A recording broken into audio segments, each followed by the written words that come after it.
What's up YouTube? Welcome back to Celio's Network. Today I'm going to show you guys the deck that won the Japan National Online 2020, which was an Ultra Prism through the newest set in Japan, probably whatever Darkness Ablaze is called there. I think it's Eternal something. But basically all the cards we'll be getting in Darkness Ablaze. So this is kind of like looking at Darkness Ablaze but pre-rotation. So a lot of these cards are going to be rotated out by the time we start competing with Darkness Ablaze, but it's still definitely cool, valid results to look at and see how some of the new cards are being used. And it's one of the most exciting things we have to look at right now with this absence of tournaments going on and whatnot. So this was a remotely played tournament. They competed by playing with webcams looking at their board, and they had real-life cards that they were playing against other opponents, but via webcam. Since PTCGO is a North American product, Japan does not have their sets when they're ahead of us. They don't have those new sets on PTCGO, so they can't play with those cards online. So this was an unofficial national tournament, 200 plus players. This is the website, and this is the YouTube channel that it was streamed on. I'll link all this in the description down below. We're going to be taking a look at the first place list. I'll probably cover some more lists from this as well, and if you want me to go into more detail about it, feel free to comment and let me know what you want to hear more about. Before we get into this though, shout out to PotownStore.com, the best place for you to get PTCGO codes, and do use code Celio for 5% off over there. Of course, Darkness Ablaze isn't out yet, but it'll be out soon. So here is the deck list that won the tournament. Something interesting is this deck actually won the tournament and got second. The same exact list was first and second place. I believe the person's name who piloted the first place list is Masa, and I will link their Twitter as well down below. Gonna be a lot of links because I want to make sure you guys get the information from the source, since a lot of this, of course, is in Japanese. I'm not a translator. I don't know Japanese very well, so I only know as much as Google Translate gives me pretty much, or what I hear or read elsewhere. So this is the list that won the Japan National 2020. I think that's what it's called. Let me see if I got that right. Japan National Online 2020. The website is pjonline.net. So this won the Pokemon Japan Online. I already messed up the name, whatever. You get what I'm saying. This won the tournament. So it made it into top 16 out of 200 plus players, and then won through all of the elimination rounds of top 16. And it is a Vikavolt based deck. That's basically the whole thing, is Vikavolt. So I want to take a look at the new cards, or at least at Vikavolt real quick. So this is the card that the whole deck is based around. I'm on bulbapedia.bulbagarden.net here for this translation, just to cite my sources. And Vikavolt is a new V Pokemon, Lightning type, 210 HP, and it has two really good attacks, one amazing attack and one solid attack, I guess I'd say. Average it out to two good attacks. The first one is Paralyzing Bolt for Lightning colorless, and it does 50 damage. Your opponent can't play any item cards from their hand during their next turn. Now, we know this is a powerful effect. This it's very similar to Quaking Punch in the past, similar to Deafen on Dialga SP, similar to Cryogonal. Your opponent can't play any item cards. It's a very strong effect, and that's what this whole deck is based around. And then, of course, it also has Super Zap Cannon, 190 discard 2 energy from this Pokemon, just to, if you need to take a knockout or you need to put pressure and deal a lot of damage. But this deck is based around item locking the opponent and doing as much damage as you can with that first attack. Now, I want to preface this again with this is the Japan format of Ultra Prism through their newest set. So when we get Darkness Ablaze, when we start competing with it, we're going to have rotation, and we're going to lose 4 sets. It's going to be Team Up On. So we will be losing Electro Power, and we will be losing Thunder Mountain. Those cards will not be in our standard format. So there are definitely things that change about this.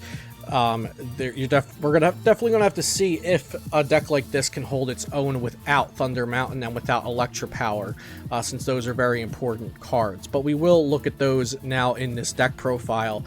So the deck can go second and just go Uzmahala for Thunder Mountain, and for Speed Energy, and for Giant Bomb or the Tough Cloak or Tough cape, something, giant robe, something like that. The one between a skateboard and counter gain. So basically, you use Mahala for Tool Stadium energy, attach your energy, play Stadium, and bam, item lock for 50, turn 1 for 1 energy because of Thunder Mountain.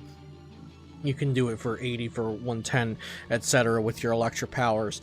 And that's going to be the whole goal of this, is to just keep item locking.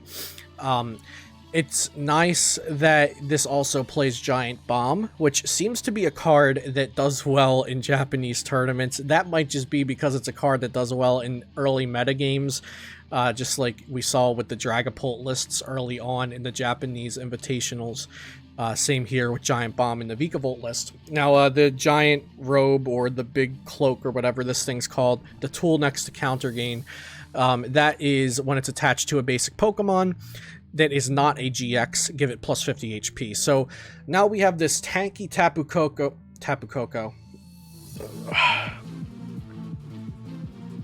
Alright, I've regrouped. This tanky Vikavolt V. 260 HP to prize Pokemon. It's lightning type, so it has all of this support in this format, and you're doing 50 damage minimum a turn and item locking. Now, just to talk about it a little bit for post-rotation, because I know that's what a lot of us want to talk about, you can still get the turn 1 attack. You can still Tapu Koko, Prism, Dance of the Ancients, accelerate 1 energy, attach.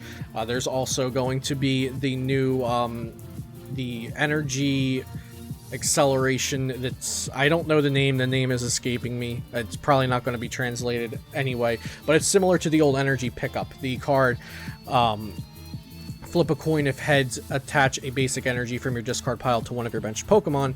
That could also maybe be something that goes in here in place of Electra Power, in place of Thunder Mountain, for more energy acceleration for a deck like this.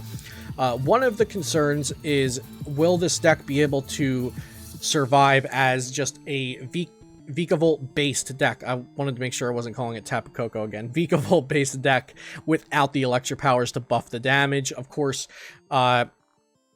Giant Bomb is also another thing buffing the damage. I'd like to see maybe this take more of a healing route instead of trying to do more damage. Maybe you up the count of the cloaks and you add in some Malolanas and see how that goes. I think maybe going for a tankier route, because 260 is a lot of HP. There's not a huge amount of things that are consistently doing 260 that they can knock out, like 3 260 HP Vikavolts very easily under item lock, especially. There's also the new Bug Catcher, I believe it's called, or no, Bird Keeper. Bug Catcher, Bird Keeper. Draw 3 and switch, which is the supporter next to Cynthia Caitlin. Sorry, I'm not going to get all of these Japanese cards names right. I guarantee you that. I've already called Vikavolt Tapu Koko twice, I think. So that's something that is also new. Draw 3 cards, switch. Not bad. I think I'd like to see Malolana, though. And we're also losing escape boards. So that's something that we're losing for the Jirachis. Now, of course, we're still keeping Scoop Up Net. That's a brand new card. So potentially replace the boards with Scoop Up Nets and maybe add in some other things to go well with the Scoop Up Nets. You could add in Zigzagoons to compensate for the damage lost by Electra Power. You could add in Giratina to remove energies. You could do something like that. Definitely. Since Escape Board's going and Electra Power's going, Zigzagoon Scoop Up Nets could be a nice way to maybe add a little more damage. Now, of course, Zigzagoons aren't adding nearly as much damage as an Electra Power, but at least it could be something, especially if you wanted to use Scoop Up Nets. Because Escape Board's gone, it's another way to get Jirachi out of there. For energies, this deck was using 4 speeds, 5 basic lightning, and 2 capture energies. I love the capture energy. If you aren't aware, it's from Rebel Clash. It's already out in North America, and when you attach it to your Pokemon, you can search your deck for a basic Pokemon and bench it. So Guzmahala can either get you a speed energy or that. If you're going first, so you can't attack, then it's probably going to be capture energy you want, but if you're going second, you're going to want to get Thunder Mountain speed energy, start attacking. Another cool thing is the Raichu, the Alolan Raichu tag team for a really even beefier, or it's 260 HP just like Vikavolt is with the tool, but for a beefy attacker that does a lot of damage and paralyzes. So I think Alolan Raichu is a really good attacker. Interesting enough, this doesn't run Zeraora, which is we're losing to rotation anyway, so we wouldn't be running it post-rotation. And it's also not running any other electric attackers or lightning attackers like Bolt Tund or Pika-Rom. So that's also very interesting. It's just focused on the Vikavolt item locking and doing a little bit of chip damage every turn, some moderate damage on the turns where you can use the Electro Powers, and it's also very heavily relying on the tag call engine with triple tag call, triple Guz Mahala, Cynthia Caitlyn, and then not a lot of aggressive draw support. There's only 1 Dedenne, there's 0 Professor's Research, something to keep in mind. But of course you do have a lot of draw support with the 4 speed energy, with the tag call Guz Mahalas to guarantee you're getting that speed energy, and you're playing 3 Jirachis. Something I noticed is it's not playing Tool Scrapper to get rid of opposing giant cloaks, or tough cloaks, I think I was told it's called. I think I've called that Pokemon tool card like 6 different names this video. Leave it in the comments down below. But yeah, really cool deck. It'll be interesting to see if this can be as strong post-rotation, because I think it would be great to have in the format to be strong post-rotation, because I'd like the format to slow down a bit, and item lock decks can do that, so that would be really cool to see, especially if we can force other decks to play less items because of Vikavolt being prevalent. That would be really tight. So I hope this deck can be good post-rotation. Stay tuned to the channel, because we are going to be doing some post-rotation stuff very soon as I get either the confirmed Darkness Ablaze set list, or if I'm pretty certain about what it is, maybe I'll start a little bit earlier, because I'm itching to get started on the post-rotation content. So I hope you enjoyed this video. Of course, like I said, links in the description below for the site for this tournament, for the YouTube links to watch the tournament back, and I'll also link the Twitter of the person who won this tournament to give them credit. And this seemed like a really cool thing to do, that they played all of these games like on their webcam and stuff like that. So shouts out to them for providing this tournament for people all around the world to watch. If you enjoyed this video, please leave a like and consider subscribing to see my future content. And of course, like I said in the beginning, check out PoTownStore.com if you need any PTC geocodes. I'll see you next time here on Celio's Network.